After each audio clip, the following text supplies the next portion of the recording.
Papayagan ni Senate President Cheese Escudero na manatili sa Senado si Senador Ronald Bato de la Rosa kung ipapaaresto rin siya ng International Criminal Court.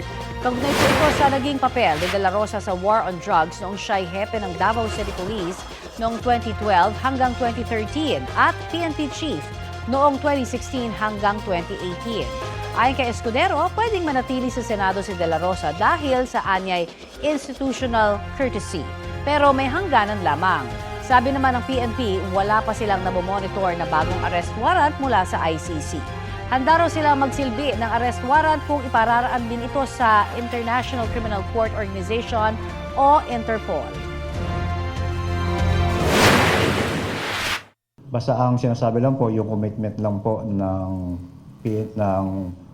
Pilipinas po sa pagsisilbi po ng warrant kung sakaling hihiling po yung Interpol po.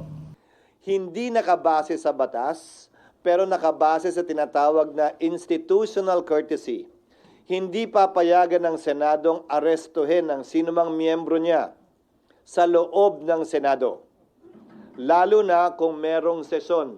Hindi naman sa habang panahon.